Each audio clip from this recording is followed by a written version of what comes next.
A very good morning, everybody. I hope you had a good time already. Welcome to the second day of the bank conference. Before we start officially, we will do a little warming up. Sorry for that. But you can, if you want, you can stand up, please, everybody. Don't be afraid, we won't be dancing, we won't be singing. Just a little quiz. It's very easy. I will ask you a question. If the answer is yes, you just stay upright. If the answer is no, you go and sit down, okay? So no, we are not started, we didn't start yet. Okay, first question. For who this is the very first bank conference?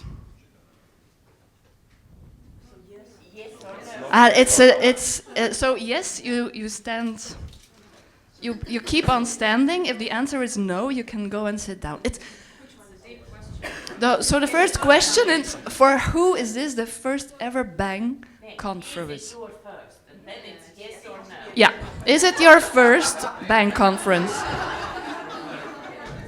In fact, it's a trick question, because this is the very first bank conference in person, so everyone has to stand up. For who this is the first time in Riga? Oh. It's a bit, you have to think. So it's warming up and still something intelligent to do. Who has got a very good night rest? Oh. Once you are sitting down, you stay down. So once you answered no, you stay. So we will have maybe one person left at the end. Who is working in a library? Oh no, you have to stay down. Once you are down, you stay down. So we still have two people left.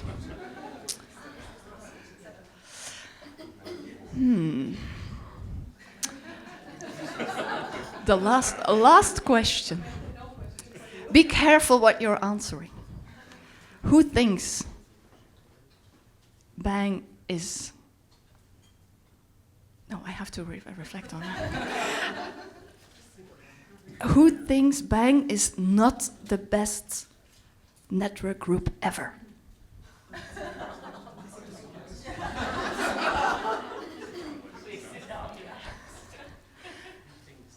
The Bang network group is not the best network group ever. You have to sit down. Okay, thank you for this little moment of...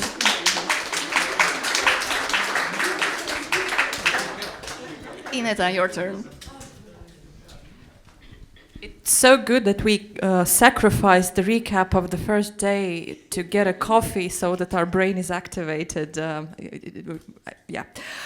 Good morning. Once again, it's great to see you all here. And we know that some people are joining today for... It's the first conference day for them today. Yesterday we had a really fulfilling and rich day full of interesting talks. Today we'll be trying to be more practical. There will be several workshops because it's really important also to make us put our heads together and think about those issues that we kind of drafted yesterday. But a good start for today would be discussion, because this is the format that was lacking yesterday. When we were drafting potential topics for this discussion, the answer came pretty easy, because we are talking about these complex, big, cross-disciplinary exhibitions with big teams involving different experts from different fields.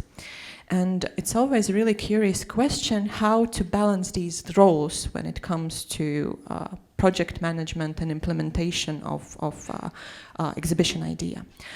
That's why we invited a really great company of diverse people representing different fields, different countries, and with different experience related to Bang. Some people have been members of Bang, some people are responsible for the creation of the network. So I believe that this will be a lovely talk. And as first, I would like to invite Inga Surgunte, who will be the moderator for the conference. Inga is the person who was really the founder of Bank Network, and she's responsible for having this idea. Yesterday we were so nostalgic about 2018 and the meeting in one of the rooms here at the library, so Inga was there, yeah. Inga is rapidly changing her identities. Currently she's an independent, she's a freelancer in the field of culture and well-being, and is responsible for a diverse number of projects which I will not be able to remember and enumerate now. Inga is really busy expert, yes. Please, Inga. What an introduction. I didn't have my morning coffee. Julian Harrison from the British Library. We've met yesterday, right? He's a curator and responsible for a really interesting bunch of diverse exhibitions, starting from Harry Potter and ending with Magna Carta or medieval women. So it's international perspective to this balancing role. So Julian, please. Vanessa Braekeveld. Braekeveld, yes, this is the wonderful international spelling or misspelling of surnames. Vanessa is working at the Royal Library of Belgium and is working as a curator and project manager for the exhibition projects there. And she's also a chair of Bank Network. Vanessa, please. Some Latvians are missing, right? We have to dominate in the discussion if we are hosting. It's a joke. I would like to welcome Pauls Daya, who is head of research at the Research and Interpretation Center here at the National Library of Latvia. And he's very interested in researching the history of reading in the 19th centuries. But the last recent projects actually made Paul think also about contemporary issues and think about the contemporary challenges in reading. So please, Paul. And another perspective that we did not cover yesterday is the role of designers when it comes to the exhibition management. And Aneta Krūmiņa, who was previously working here at the National Library, but currently she's an independent designer, and also for the last couple of months or projects mainly focusing on book design. Maybe it's your recent passion. And Aneta is also the person who is responsible for all those wonderful bank visuals that we have through all the years and all the activities. So Aneta, please welcome.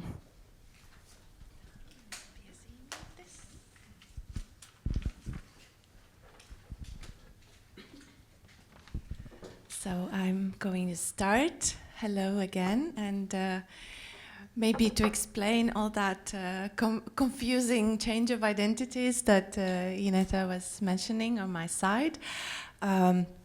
Back in 2018, I was working at the National Library here as head of the permanent exhibition team, and we felt quite lonely in this country, dealing with all the complex questions of book exhibitions. Not only we had to create a new permanent exhibition, but also temporary exhibitions, educational programs.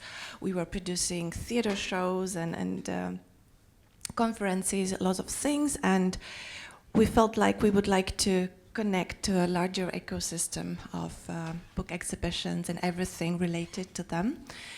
And so the first gathering in 2018, as I remember, brought together 13 countries, representatives from 13 countries, which felt like an approval that this kind of connection and network is and was and still is, as we can see, necessary.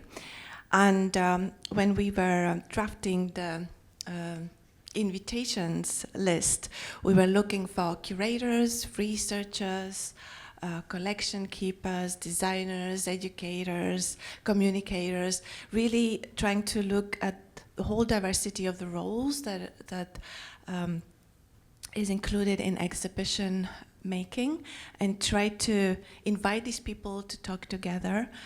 And as we can see, these diverse roles are still the topic today, and the question of how balancing the involvement of all these professionals in the same team. And obviously, when I'm looking at this title of the discussion, it's not on the screen, but seeing the word balancing, it somehow implicitly includes imbalance. So there is something that we should balance. And to begin with, I would like to ask every one of you to think and to share about the roles that you yourself are undertaking when working on book exhibitions and how you are balancing those really just in one person. Maybe Julian, you're closest to me. So your official job title is lead curator, medieval historical and literary manuscripts at the British Library. Yesterday in your presentation, you showed the whole team and different responsibilities in the team, and then you said, and of course, the curator is the most important one. And then you said, joke. Not a joke, obviously. So yes, I'm a curator. I specialise in medieval manuscripts at the British Library, and I wear many hats. So exhibition curation is just one of my jobs, and it goes from time to time. Sometimes I've been engaged in projects which have taken 4 years in the preparation, and so you're heavily immersed in the project, and then I haven't done any exhibition work for 2 or 3 years at a time.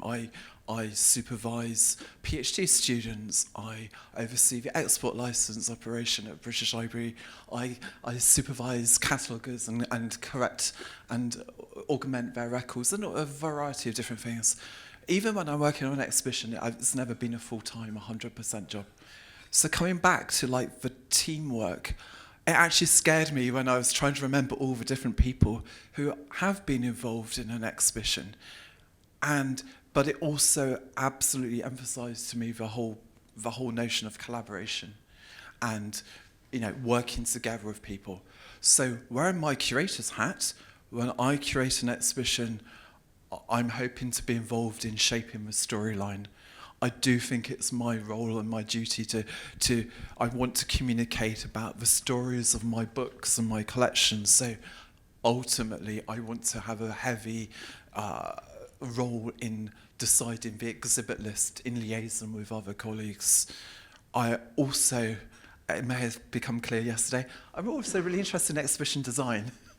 And it must be very difficult for a designer because, you've got people on the edge who wants to sort of like say, what about this? Can we do that? And I'd love to be involved in that. And I do like to have a role in that as well.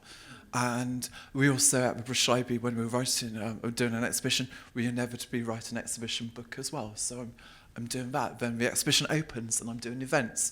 I'm giving tours. I'm talking to the media. And yet, at the same time, and it's become clear in this discussion, there are other people in my organisation who work with other audiences and other groups. Our learning team are working with school children. Our events programme have got a responsibility for bringing new audiences into the library. Our media team, our marketing team, really want to make sure that the exhibition is marketed properly, and they're doing all kinds of things that I have absolutely no role or no say or no responsibility in, and it's just to know your limitations.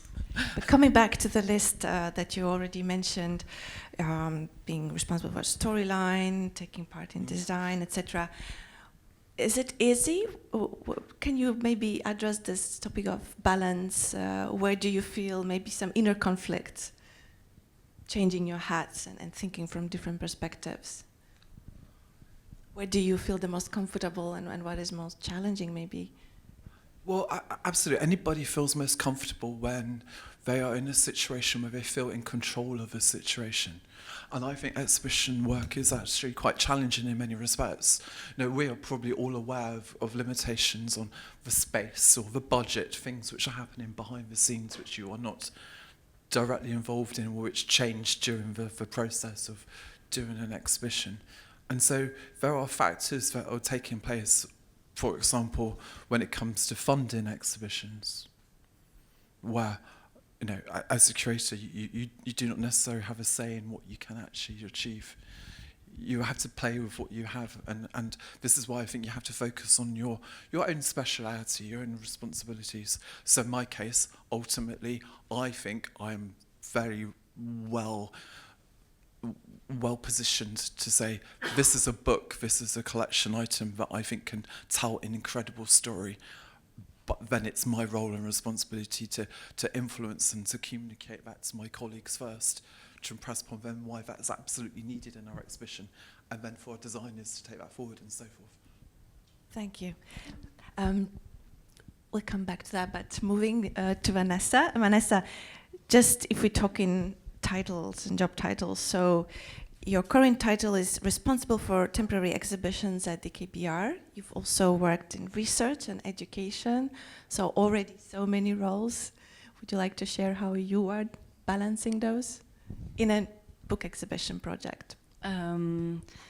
It's very practical to have been a researcher and to have been somebody in contact with the public and different publics, giving guided tours, developing guided tours, workshops, and so on, and then suddenly become responsible for temporary exhibitions, because with those views you also think about your public when an exhibition is coming up, and balancing roles. Sometimes it's sometimes people are asking, are you curator then?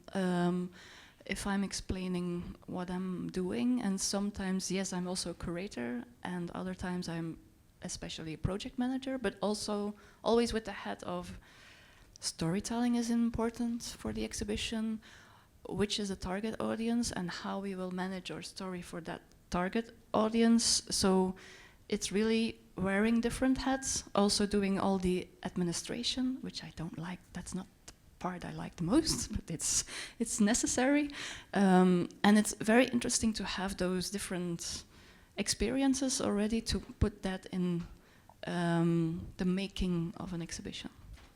So I'm hearing that administration budget's not our favorite, but thinking about storyline and content. Yeah, and it's not always easy.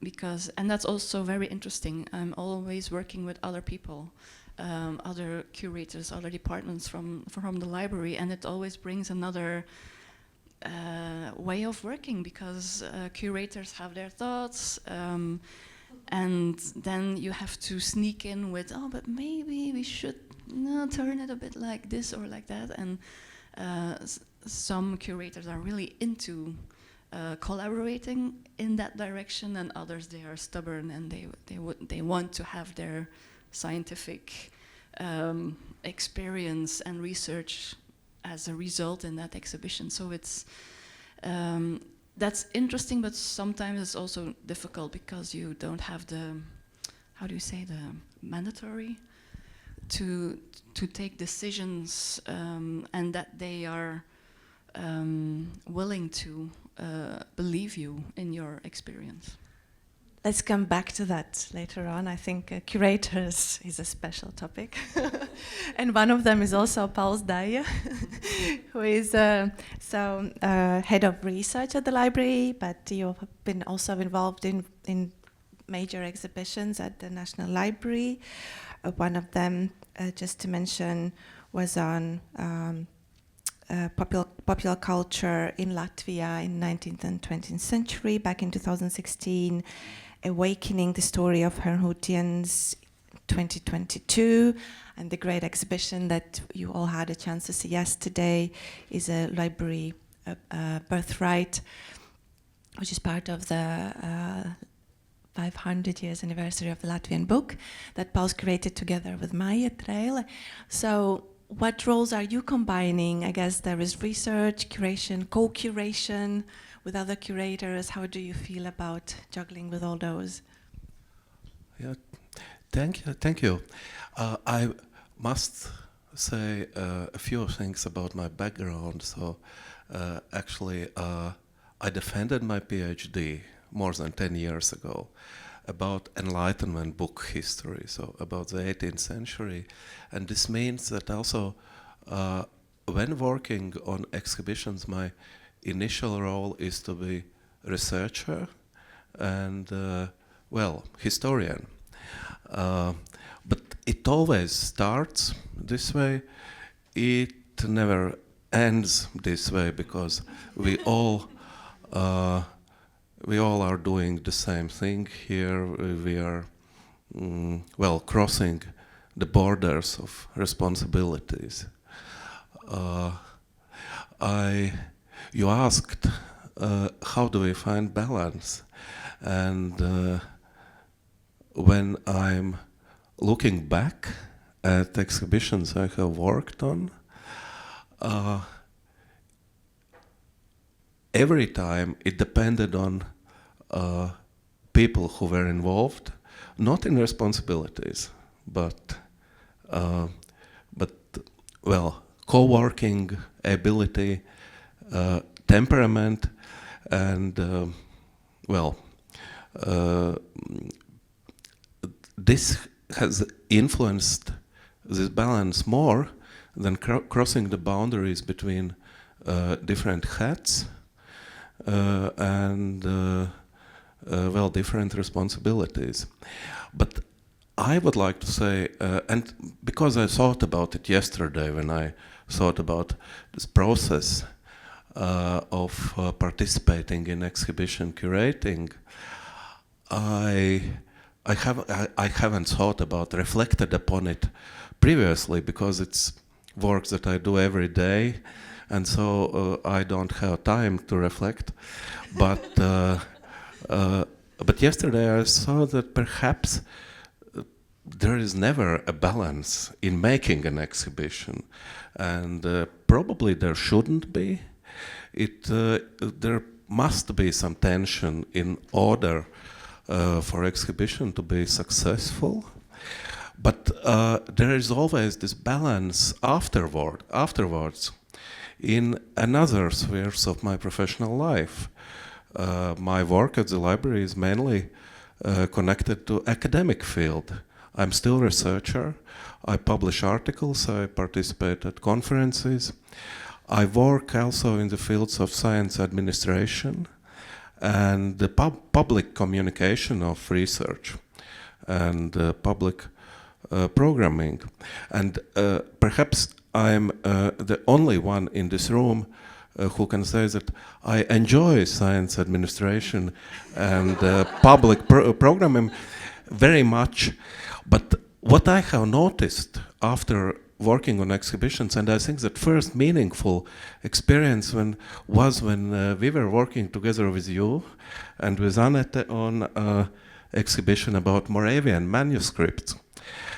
And after that, and after another exhibitions, I witnessed that my attitude towards research has changed, has transformed, because research work is not always, but often a solitary work. And but some of us need some kind of teamwork and some kind of communication. Some of us are not content with writing only to narrow academic public, but we want to reach wider public. Academics usually don't have these skills, or they are too busy writing projects and fighting for funding to think about other things.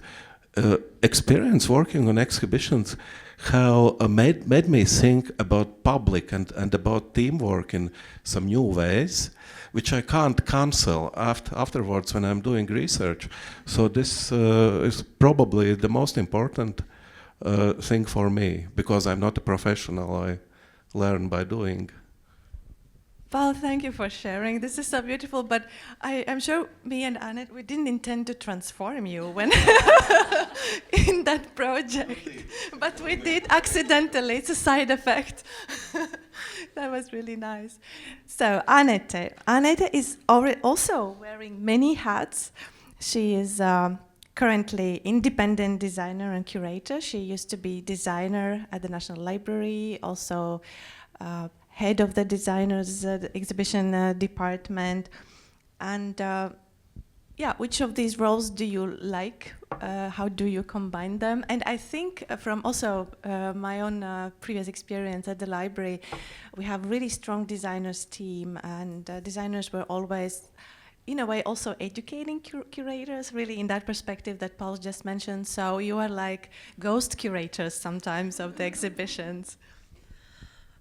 Yeah, in terms of exhibition, I believe I've been pretty much all over the place in the National Library, and before that, I joined the library's team here more than 10 years ago. Since then, I've been an exhibition designer, exhibition curator, project manager, head of exhibitions, and then currently I'm an editor of an upcoming book about exhibitions. So it's pretty much all of it. But the place where I feel most at home, of course, is exhibition design. That's what I've studied.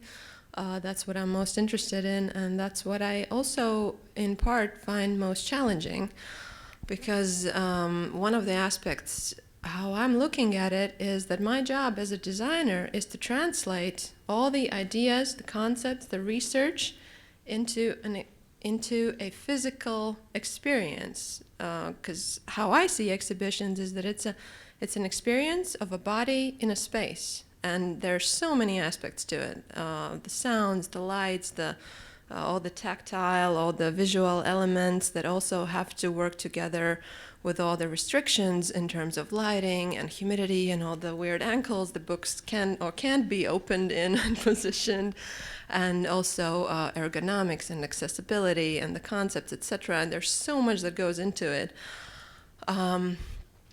But I find a lot of joy in projects where I manage to find an exhibition concept that is both so solid and so flexible that it can encompass and embody all of that. It's not always easy, and it sometimes involves a very not favorite role of mine, which means not always going to battle with the curator, but sometimes. Because in my experience, the best projects are where the designer and curator work together from a very early stage, so that both concept and design are mutually integrated, and the design becomes a part of the story. It tells the story, and it can actually relieve a lot of the text. You don't have to explain everything. The space can explain a lot of things with light, with materials that are being used, with all these sensual, non-verbal elements can tell so much. And that's only possible if we work very closely together. So I'm actually very happy to hear that. That experience was meaningful, not only to me, but also to other team members. And that's very warming. Thank you. So. Thanks a lot to everyone for this first tour de table. I think we mentioned pretty much all the roles, but maybe as we are mainly into curation, management, and design here, we didn't talk a lot about educational part. So I would also like to have an educator in this panel, but then, it's another conference. Also, representatives of institutions and that institutional perspective, what an institution wants as a narrative to put forward, and how the institution has the interest to be seen. So keeping also in mind those who are absent in this conversation, I would like to maybe move on really to the core of the imbalance and conflicts. Not necessarily in the negative sense, as Julian pointed out yesterday. Conflicts are also necessary, and just Paul's also talked about it. And I think there was one very obvious source of conflict and friction that already came out, is the curator and curation. And I guess why it kind of becomes so vocal. It's still a new development.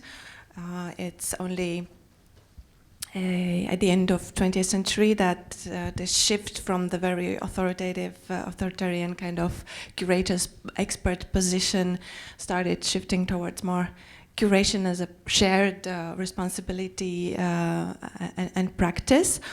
And still, it feels like there is still some unsolved tensions in the teams that probably come from earlier historical trends in curation. And maybe I would first like to ask a question to Julian and Pauls.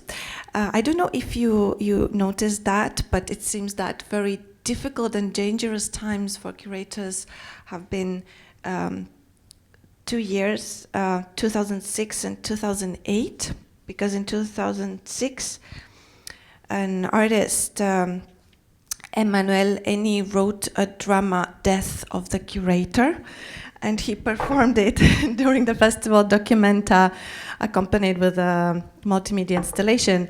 2008, a whole art research journal, Art Lies, was dedicated to the theme Death of the Curator again.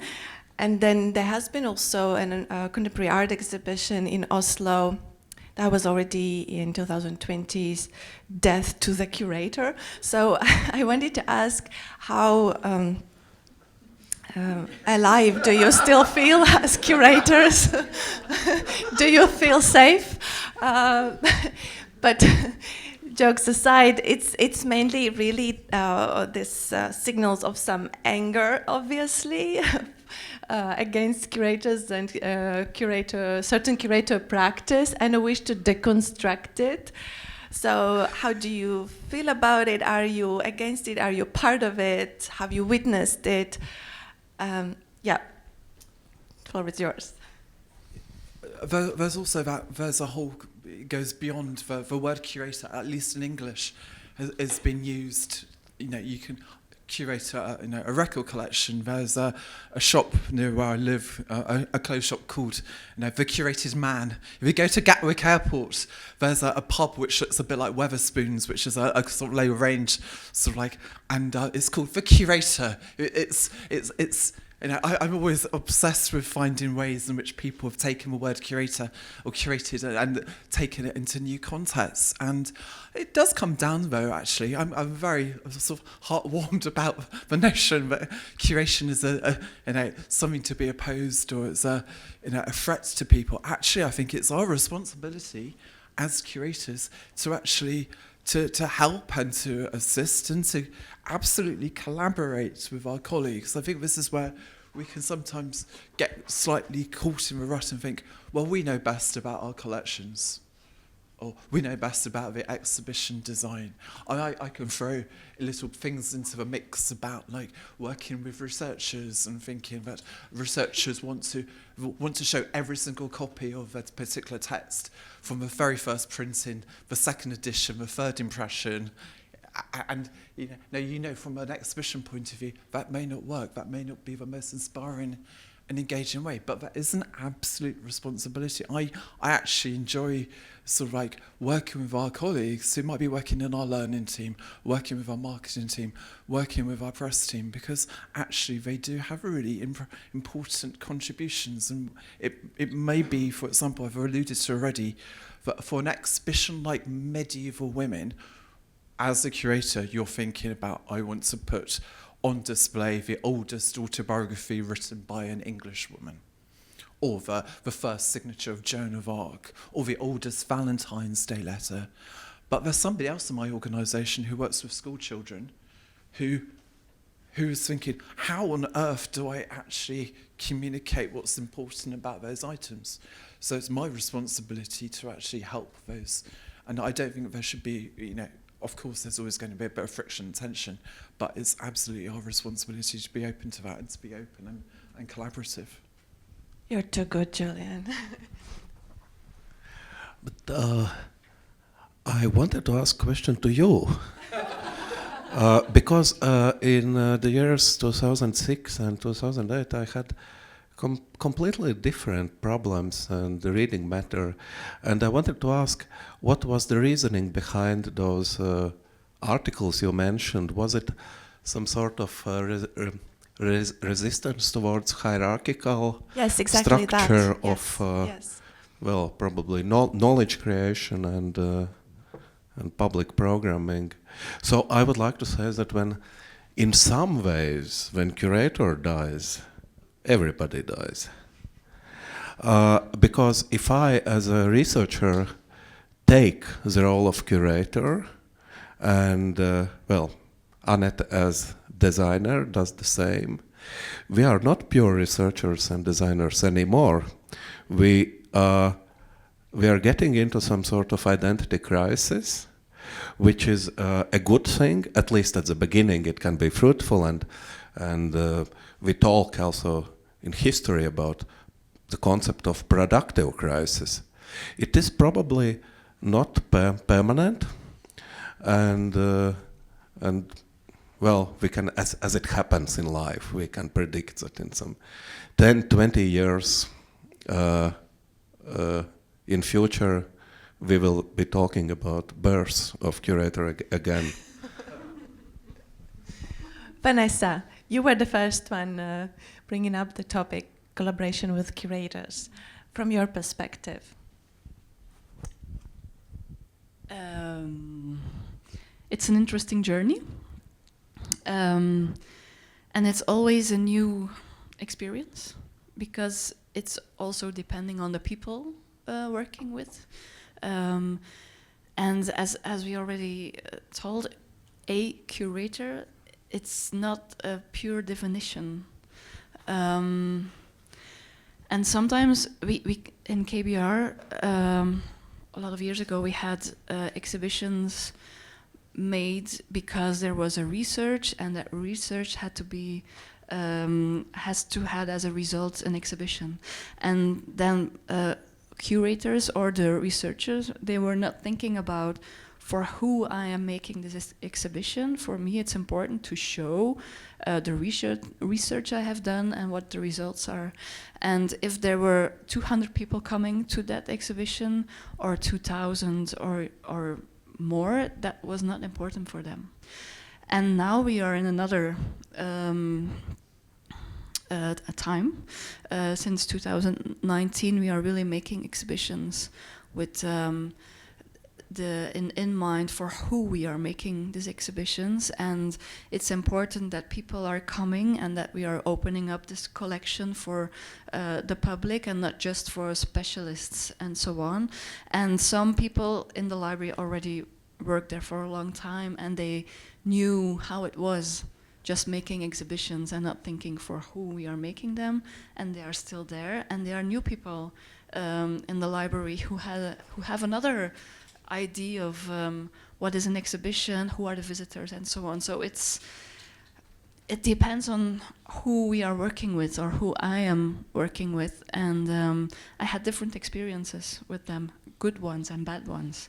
But it's always, at the end, you always learn. I'm learning, and I guess they are learning too. And maybe at the end they thought, oh, that was a fruitful collaboration, and I have a new sight on how exhibitions can be. And maybe it was not at first the thought I had about an exhibition, or the curator had about this exhibition, but in the end, if they see how many people are coming and how the reactions are on this specific exhibitions, they also learning about, oh, it can also be in that way. So it's really depending on the group and the people you are working with. If we're trying to summarize the core of this imbalance, is it bringing in the visitor's perspective? That actually both or many of you already referred to. Paul said that it was a new thinking, really, rather than starting from the research and how I present my research, but starting to think from the visitor's perspective. And you mentioned the manuscript and how do we communicate it to school kids. Can we say that it's one of the possible fields of conflict, really, the research perspective and audience advocates perspective, where we have to negotiate? I guess that's the main thing, because you have those two different approaches from the research. The researcher, but they are not always rigid persons. They have different, as we see. But yeah, there can be. That's the point of conflict can be there, because from a visitor's experience, you want that people come and they have a nice experience, and they did not only see things, but they discovered things, they experienced things, and they had a nice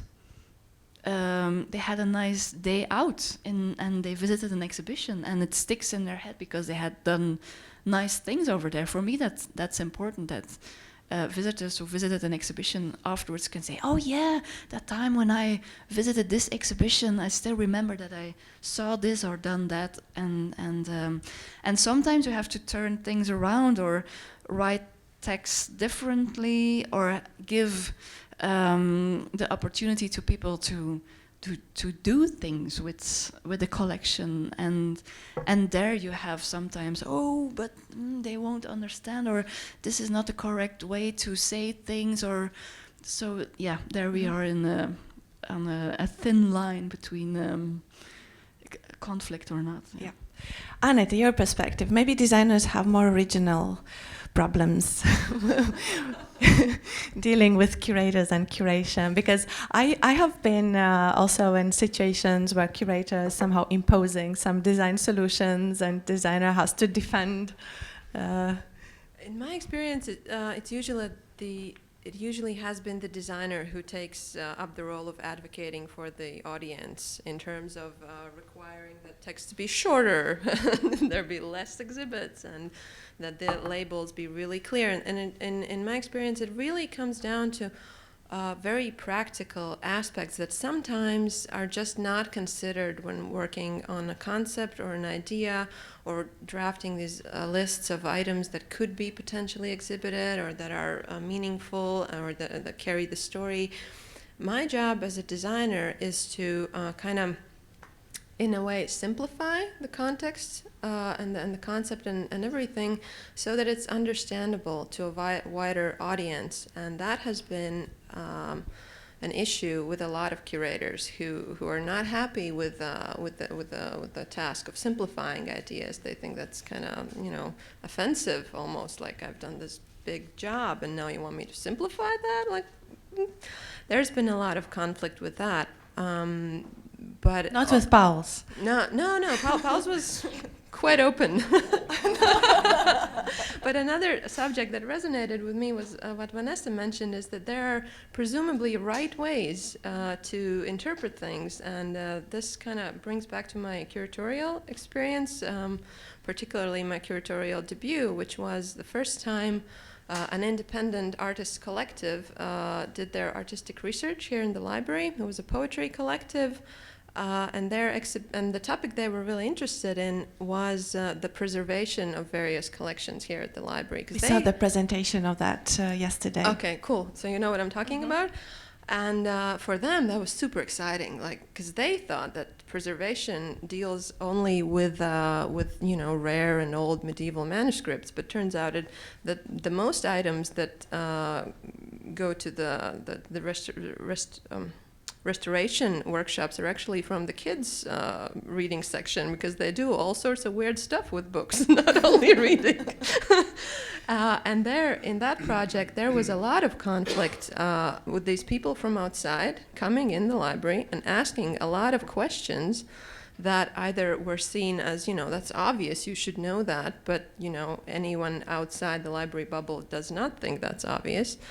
And there were a lot of debates about the right interpretation, and that for me was a big shock. That was my first exhibition as a curator, and there was a lot of this setback, like, this is not how we talk about that. This topic is taboo. We are not discussing this publicly, and then just ignoring some questions. And so I think there are a lot of still topics to discuss in making exhibitions, and they are changing and evolving, but then new issues arise, and then some topics kind of dry out, and then some other replace them.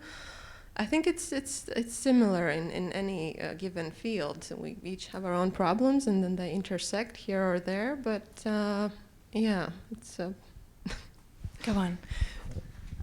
To come back to this, I think it's also important to have one feet in the field of where you are working, and the other one in the field of people who are not working over there. Just to give an example, public, the so-called. So we were making an exhibition on James Ensor, who is a famous Belgian artist who made paintings and printings and drawings and so on. And we always think James Ensor is a famous artist. Everyone knows James Ensor. When you say the name James Ensor, everyone knows who it is. And then I was making a podcast, and I went really on the street asking people, what's the first word coming up when I say James Ensor? And 70%? I don't know. Who is James Ensor? And I was, oh my God, I'm thinking that we are making an exhibition of a very famous artist, but most of the people, if I'm saying his name, don't even know who he is. And that is a really interesting thing to discover, that, okay, I'm still working in a sort of bubble, working with really nice objects and collections, but sometimes it's really interesting to get out of that bubble and going there on the other side to understand, oh yeah, we are just a niche thing, and not everyone is thinking in the same way as we are doing, and that makes it interesting. Thank you. I think we really have mapped a little bit the bumps on this road that's related to really going down from hierarchical relationships and maybe some arrogance to really being more realistic about what is out there and who is our public. We were focusing more on this position of curator and researcher, but just to wrap it up, maybe you could share a little cases, little experiences where some other maybe small, minor conflict has changed your perspective and brought some changes in an exhibition project. Something that is not related to this curator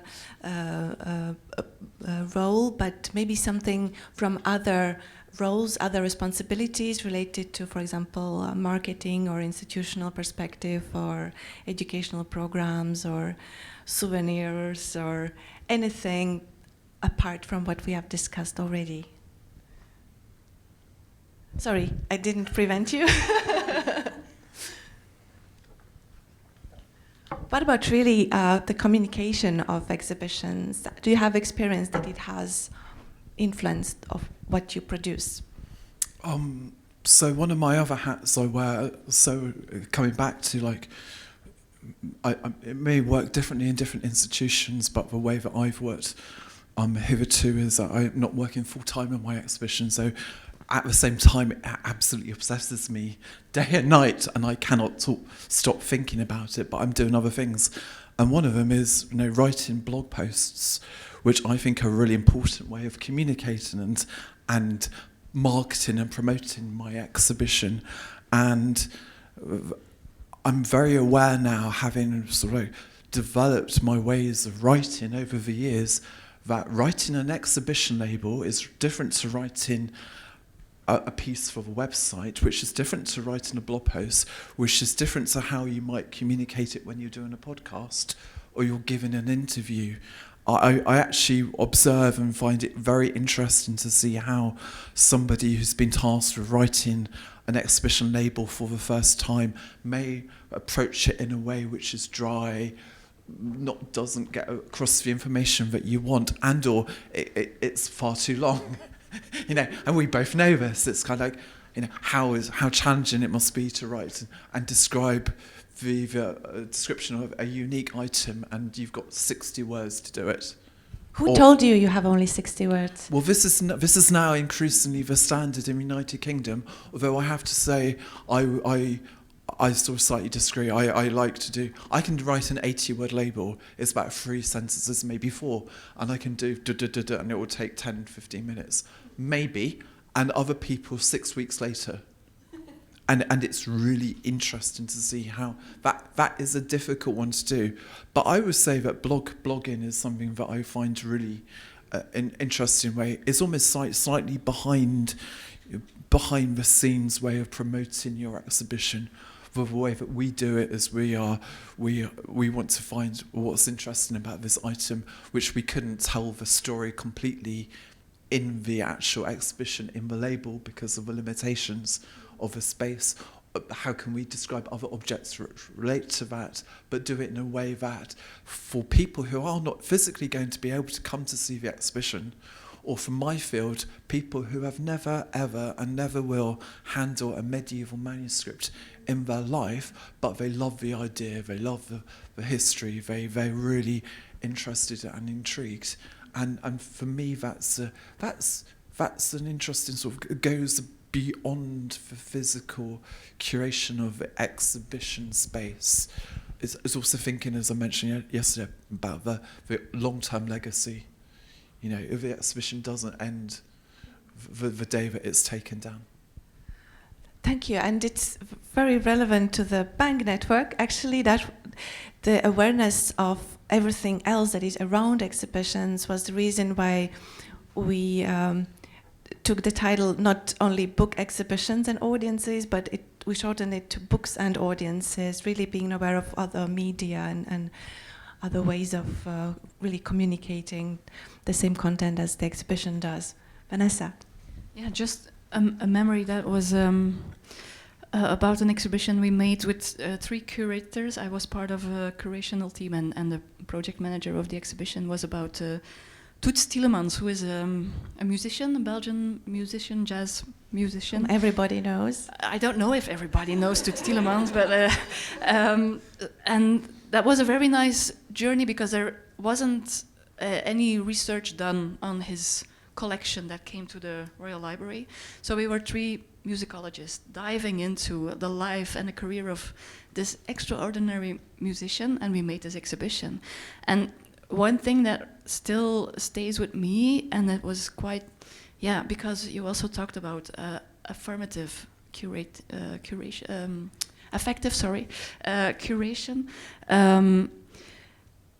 We had people in this exhibition, and they came out really crying because they were so emotionally touched by what they have seen and their experience in this exhibition. I never thought about it like this, and it was the first time that I was, wow, people are really touched by what they have seen, and it was such also an eye-opener. Having this experience in an exhibition, and I was quite happy seeing people crying. That's a bit strange thing to say, but Did it change anything? The 3 of us, the curators, we are there.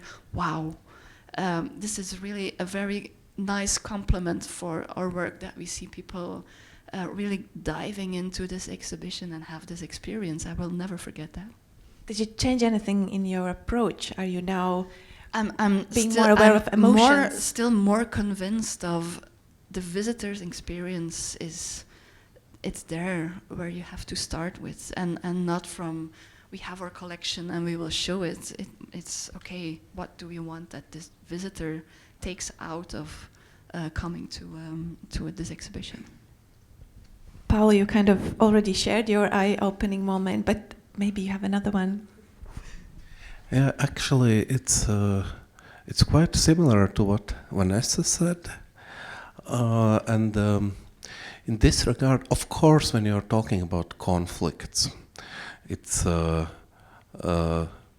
some of us are more orientated to refuse conflicts or to make them invisible. And besides that, as many of you will confirm, when you are approaching 40, your memory gets poorer and poorer.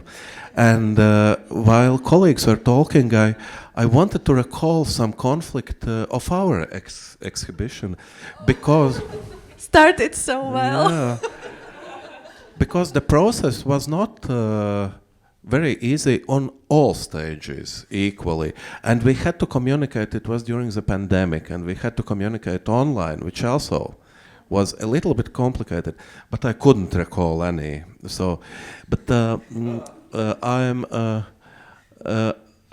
perhaps there are not conflicts, but more these small differences in opinions that sometimes feel very important and very hard to resolve.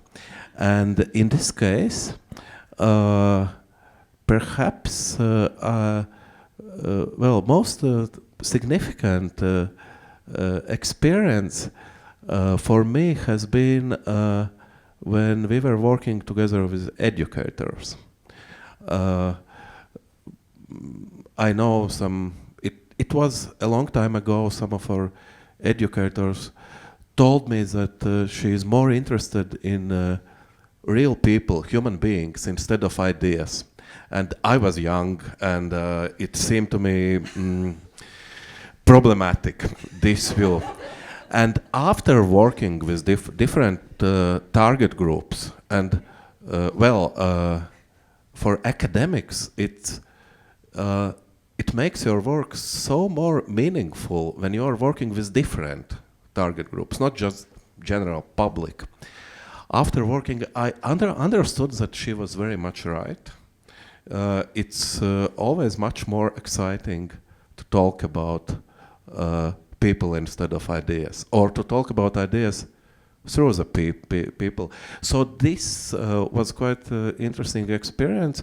So I think, if I may add shortly, for researchers, this communication with public, often they perceive it as something like dumbing down.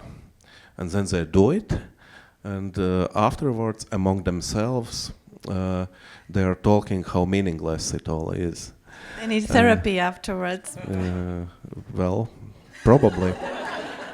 And at the same time, I think we had this conversation with a close colleague of mine.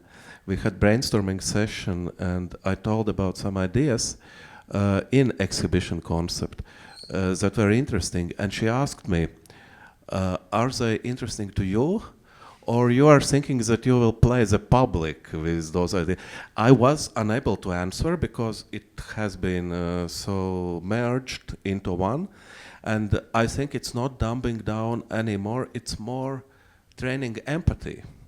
And this is both among our team members, and also empathy towards visitors.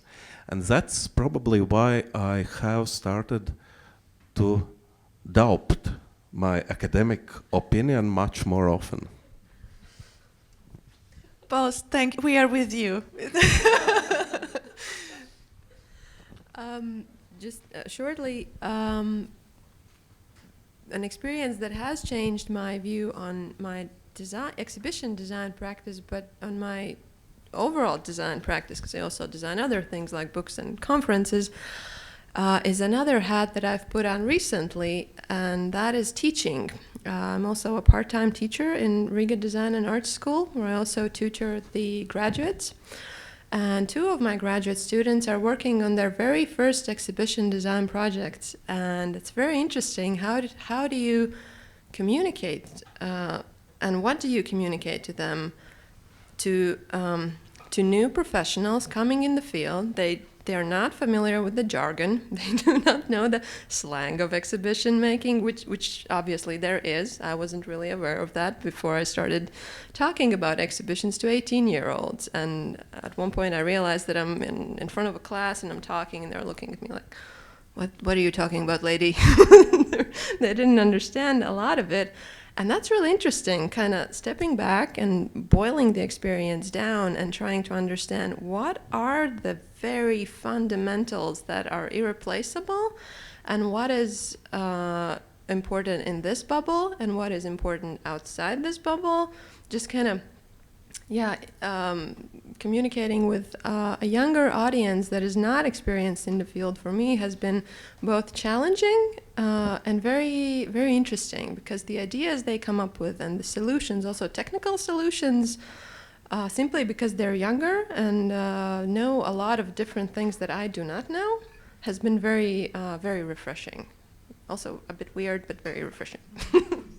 So we're looking forward to the new designers generation coming. I hope so. In our library exhibitions. Thanks a lot. Thanks a lot for the discussion. And I think it's obvious again that books and audiences is still the topic, and the conflicts in one or another way are coming back to the question of who is our audience and how how much do we know about them and how do we reach them and how do we see if it worked or not. So thank you for these sincere revelations from your side and for your humor. And I hope that this network will still nourish this kind of discussions and the community where it is possible. Thank you. I'm still alive. You're still alive.